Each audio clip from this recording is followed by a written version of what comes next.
हिंदी भाषा की खूबसूरती लिए आप सभी माँ भारती के मणकों का बहुत बहुत स्वागत। प्यारे बच्चों, नमस्कार। आज हम एक विशेष प्रकार के व्यंजन के बारे में जानकारी लेंगे जिसे हम कहते हैं लुंठित व्यंजन। वर्णमाला में उसको हम रॉ कहते हैं बच्चों, लेकिन व्याकरणिक भाषा भाषा में हम उसको लुंठित व्यंजन के नाम से भी जानते हैं। तो सबसे पहले जानते हैं कि लुंठित व्यंजन होता क्या है। ऐसा व्यंजन वर्ण जिसमें जिह्वा के अग्र भाग में मूर्धा के सहयोग से लुंठन अर्थात थरथराहट उत्पन्न होती है, उसको हम लुंठित व्यंजन कहते हैं। जब हम उसका उच्चारण करते हैं बच्चों, तो हमारा जो जीवा का अगला भाग है वो हमारा मूर्धा के साथ आघात करता है, घर्षण के साथ आघात करता है और उसमें कंपन उत्पन्न होती है। तो उसी कंपन को हम लुंठन का नाम देते हैं, इसलिए उसको हम क्या कहते हैं, लुंठित व्यंजन के नाम से जानते हैं। तो आज हम इसी लुंठित व्यंजन के बारे में पूरी तरह से जानेंगे कि ये कितने प्रकार से लिखा जाता है। तो बच्चों, रॉ रॉ के विभिन्न रूप।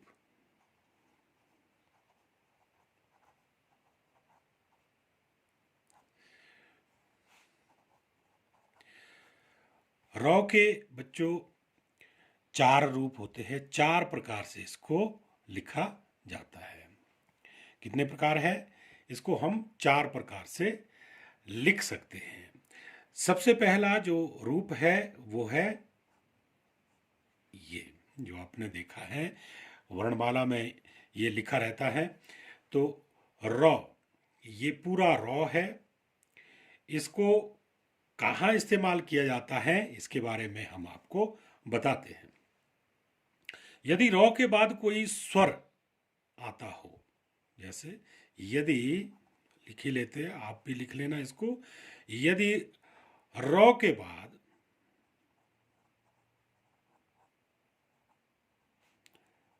कोई स्वर लेकिन री ना आता हो, क्या क्या ना आता हो, री को छोड़ करके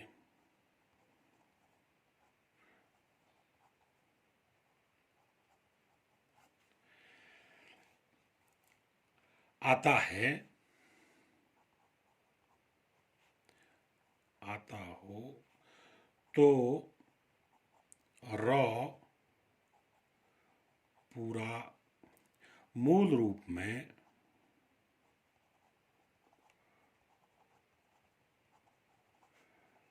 लिखा जाता है। आप इसके लिए आप उदाहरण से आप अच्छी तरह से समझ जाएंगे। जैसे मैं लिखता हूं रस, इसको हम कैसे विन्यास करके हमारे को पता चल जाएगा कि रॉ के बाद क्या आया है। र जमा अ, रॉ स्वर रहित हो गए, यहाँ पर, यहाँ स्वर अलग कर दिया हमने। अ जमा स जमा अ, ये बना रस। अब रॉ के बाद क्या आया बच्चों, ओ आया। ओ स्वर था, तो हमने जैसा परिभाषा में बताया, यदि रॉ के बाद कोई भी स्वर आता हो री को छोड़ करके, तो क्या हो जाता है, रॉ मूल रूप में लिखा जाता है। अब हम लिखते हैं जैसे रेखा, ठीक है। अब रॉ के बाद क्या आया, रॉ जमा ए जमा ख जमा आ। अब रॉ के बाद, रॉ यहां पर स्वर अलग कर दिया हमने, रॉ जमा ए, ठीक है, रे। तो यहां पर भी रॉ अपने मूल रूप में देखने को मिल रहा है।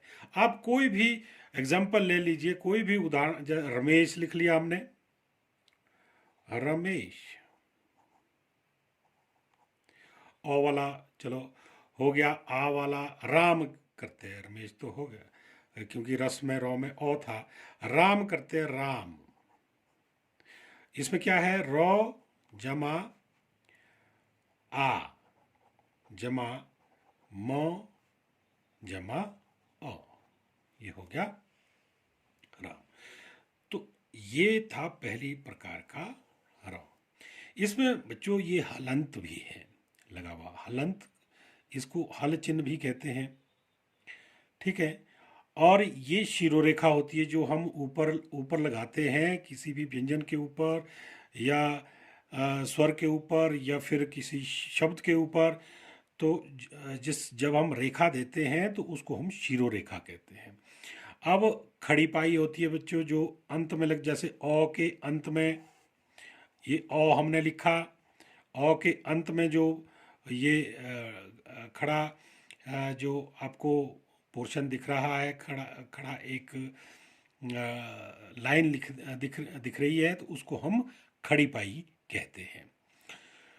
तो उसी प्रकार अब हम जानेंगे कि रॉ का दूसरा रूप क्या है। ये खड़ी पाई और शिरोरेखा इसलिए बताना ज़रूरी है क्योंकि आगे आने वाले रॉ का इसमें जिक्र किया जाएगा कि किस प्रकार ये खड़ी पाई में जुड़ता है और किस प्रकार शिरोरेखा के ऊपर ये जुड़ता है। इसको हम मूल रॉ भी कहते हैं या सामान्य रॉ भी कह सकते हैं। जो पहले वाला रॉ था ये, इसको हम सामान्य रॉ भी कह सकते हैं। दूसरी प्रकार का जो रॉ है वो होता है बच्चों, देखने में आता है इस तरह से, तिरछी सी एक लाइन नीचे जो खड़ी पाई होती है उसमें लगा दी जाती है, उसको हम क्या कहते हैं, वो भी रॉ होता है। ये कहाँ इस्तेमाल किया जाता है इसके बारे में जानते हैं। इसकी परिभाषा क्या होगी, यदि रॉ से पहले वाला वर्ण आधा हो, रॉ से पहले वाला वर्ण कैसा हो, आधा हो, लेकिन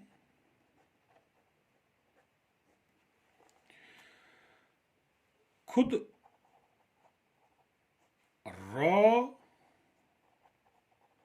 पूरा हो, तो रॉ का रूप बदल जाता है। ये क्या बन जाता है बच्चों, रॉ का रूप ये बन जाता है। फिर इस प्रकार से ये रॉ का रूप बन गया। तो अब इसका हम उदाहरण के माध्यम से इसको समझने की कोशिश करते हैं। जैसे हम लिखते हैं प्रश्न या प्रकार, प्रकार, प में रॉ जोड़ दिया। अब इसमें क्या है, पहला वर्ण क्या है, प, स्वर रहित है, प्रकार, प्र क्योंकि प के साथ ही रॉ जुड़ा हुआ है, प में अ नहीं है, प रकार नहीं है। ये क्या है, प्रकार, प में रॉ जुड़ा हुआ है, प जमा र जमा अ, रॉ में अ जुड़ा है, प्र, रॉ में अ जुड़ा है, जमा क जमा आ जमा र जमा अ। अब आपने ये देखा कि इसमें प्रकार, प आधा है, आधे के साथ पूरा रॉ है, रॉ में क्योंकि अ जुड़ा है, रॉ के बाद अ स्वर लगा है, तो इसका मतलब ये है कि जिसमें रॉ जुड़ा है वो व्यंजन आधा है। ये प पूरा नहीं है, देखने में आ रहा है कि प पूरा लिखा है, लेकिन प ये आधा है। और रॉ इसमें जो जुड़ा है, स्वर रॉ वाला लगा हुआ है इसमें, तो प आधा है, रॉ पूरा है। प्रकार तब जा कर के रॉ नीचे इसके पाँव में जुड़ जाता है। अब इस प्रकार के दूसरे उदाहरण भी हो सकते हैं, जैसे क्रम। इसमें देखो खड़ी पाई बीच में है, क जब हम लिखते हैं, खड़ी पाई इसमें बीच में आती है, कईयों में अंत में आती है, जैसे तो इस प्रकार के जो लॉ, इसमें अंत में खड़ी पाई होती है, लेकिन क में क्या है, बीच में, क और फ में ही बीच में खड़ी पाई होती है। तो ये इसमें किस प्रकार से जुड़ेगा, क जमा र जमा अ, क्र जमा म जमा अ, ये बना इसका वर्ण विन्यास हुआ। क्रम, ये जो खड़ी पाई है, इसके इसके बीच में से रेखा निकली और तिरछी करके ये रॉ के रूप में यहाँ पर हमारे को प्रदर्शित हो रही है, ये रॉ है। अब हमने ये भी जान लिया कि भी किस प्रकार से ये तिरछी रेखा के रूप में ये पाँव में जुड़ता है। इसको हम पदेन रॉ भी कहते हैं। क्या कहते हैं बच्चों, इसको हम पदेन रॉ का ही, इसका ही दूसरा रूप अभी हमारे को तीसरी प्रकार का जो रॉ है वो कैसे लिखा जाता है, ये इस प्रकार लिखा जाता है बच्चों। ये रेफ की तरह, ये उल्टा वी, रेफ नहीं, रेफ का अगली बार चौथी जो प्रकार है इसकी, उसको हम रेफ के नाम से जानते हैं। ये उल्टा वी की तरह जुड़ जाता है किसी भी व्यंजन में, लेकिन इसमें ये परिभाषा वही रहेगी यदि रॉ से पहले वाला वर्ण आधा हो।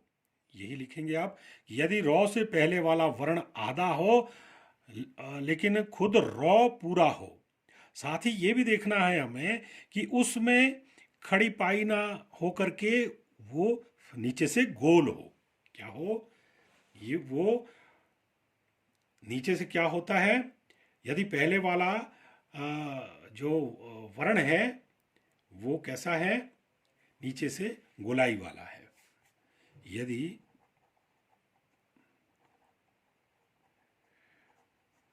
पहले वाला वर्ण नीचे से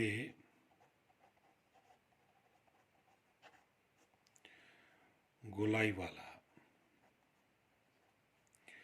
हो, यदि पहले वाला वर्ण नीचे से कैसा हो, गोलाई वाला हो। गोलाई वाले कौन कौन से होते हैं भाई, ये देख लेते हैं। ट, ठ, ड, ढ और छ, ये नीचे से गोल, क्योंकि ढ ढ भी होता है लेकिन उसमें बिंदी पहले से लगी होती है और ना ही उसमें रॉ का संयोजन उसमें नहीं होता है, ये देखने में आया है। तो इनके साथ संयोजन हो सकता है। तो इसमें क्या होगा, अब पहले वाला वर्ण कैसा होगा, आधा होगा। आधे के लिए हम इसको क्या लिखेंगे, हलंत वाला लिखेंगे। ठीक है, हलंत वाला है ये हलंत है, हल चिन्ह जिसको हम बोलते हैं। तो अब हमने यही रेफ जो ऊपर वाला हमने लगाया, अगर हम इसको भी इसमें जोड़ देते हैं, यही रॉ अगर जोड़ देते जो पहले हमने तिरछी रेखा के रूप में जोड़ा, उसी रॉ को अगर हम इस तरह से जोड़ते हैं तिरछी रेखा के रूप में, तो ये उल्टा वी की तरह यहाँ पर प्रदर्शित होता है। इसीलिए इसका प्रचलन इस प्रकार से उल्टा वी की तरह हम इसको लिखते हैं, जैसे ट्रॉ, ड्रॉ। ठीक है, जैसे राष्ट्र, अब हम लिखेंगे राष्ट्र, इसमें टॉ में रॉ, टॉ, इसका विन्यास कीजिए, रॉ जमा आ जमा श जमा ट जमा र जमा अ, ये बना राष्ट्र। और भी जैसे ड्रम हो सकता है, ड्रम, इसमें ड जमा र जमा अ जमा म जमा अ, ये हो गया ड्रम। तो इसी तरह से हमने ये जान लिया कि ये दोनों है, तो कैसे है, ये पदेन रॉ है, ये पहले दूसरे वाला भी और तीसरे वाला भी, क्योंकि ये पद में लगते हैं, पैर में लगते हैं, लेकिन जिसका नीचे से गोलाई वाला आकार है जिन वर्णों का, उसमें ये उल्टा वी की तरह लगेगा, और जिसमें पाई होगी उसमें ये तिरछी रेखा के रूप में लगेगा। समझ आ गया? अब नियम इसमें एक जैसा ही है कि यदि रॉ से पहले वाला वर्ण आधा हो लेकिन रॉ इसमें पूरा हो। इसमें एक चीज ध्यान देने वाली ये है कि रॉ इसमें पूरा होगा, जो ये नीचे लगे होंगे दोनों प्रकार के रॉ पूरा है, और जिसमें ये लगा है वो आधा है। ठीक है, अब हम चलते हैं अगले प्रकार की तरफ। अगला प्रकार जो है वो है बच्चों, ये शिरोरेखा है, ये शिरोरेखा के ऊपर वाला जो ये मुड़ी हुई आकृति है, ये रॉ।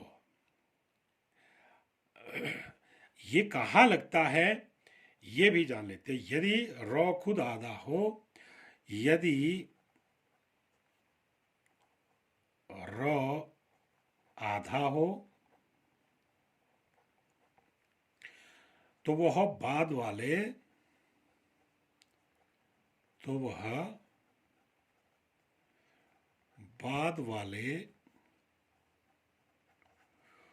वर्ण के ऊपर लिखा जाएगा।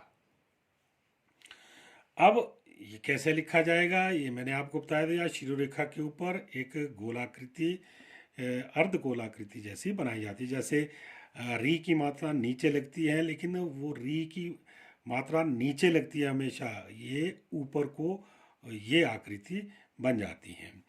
तो ये ऊपर को जो आकृति होगी ये रॉ है, लेकिन स्वर रहित है। ये इसमें स्वर नहीं है, ये आधा है। ये अभी तक ये जो ये तीन प्रकार थे ये पूरे रॉ के थे, लेकिन अब जो हम पढ़ रहे हैं वो है आधा रॉ, रेफ। इसको हम कहते हैं बच्चों रेफ। क्या कहते हैं? ये रेफ है, ये पदेन है ये दोनों, और ये इसका मूल स्वरूप है रॉ, सामान्य रूप। ये रेफ वाला है जो शिरोरेखा के ऊपर जो लगता है। अब इस पे इसके उदाहरण हम किस प्रकार दे सकते हैं? जैसे कर्म, कर्म, कर्म, इसमें क जमा अ जमा र जमा म जमा अ। इसमें रॉ के बाद कोई स्वर नहीं है, अर्थात ये आधा है।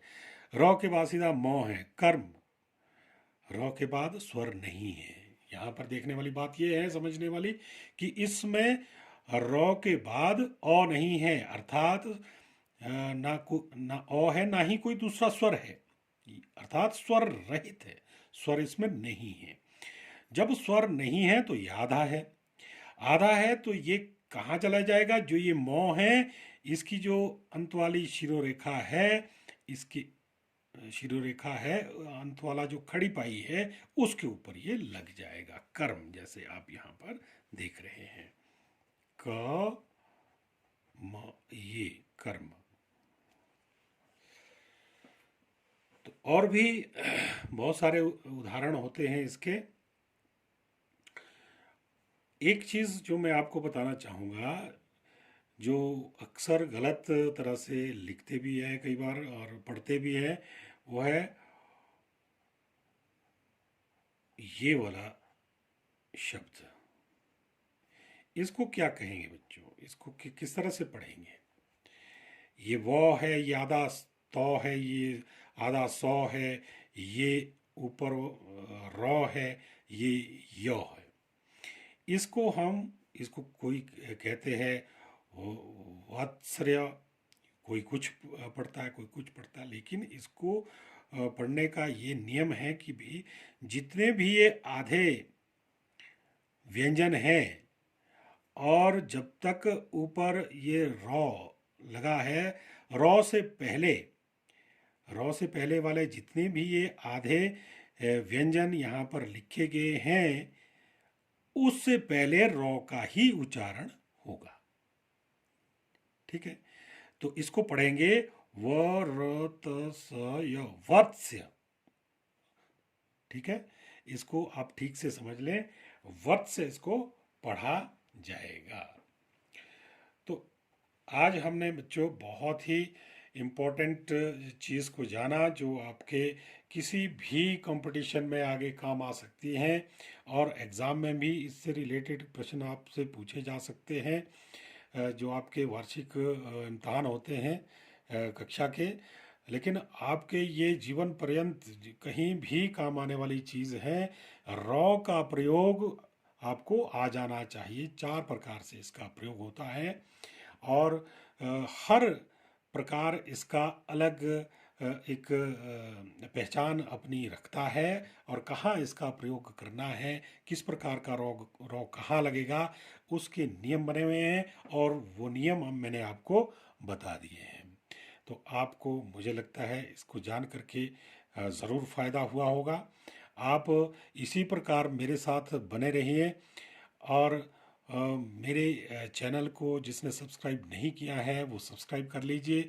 मैं व्याकरण की अलग अलग चीज़ों को हर रोज़ लेकर के आ रहा हूँ, और नई नई चीज़ें लेकर के आ रहा हूँ, जो आपको कई बार ऐसा होता है कि पता नहीं होती हैं, वो पता लग रही है। तो आपके ये कंपटीशन में काम आने वाली चीज़ें हैं, एग्ज़ाम में काम आने वाली चीज़ें हैं। तो आप ज़रूर इसको अभ्यास करिएगा, खुद भी लिख करके भी अभ्यास करिएगा, और समझने का प्रयास करिएगा। सबसे पहले सबसे इम्पोर्टेंट चीज़ है जो। धन्यवाद।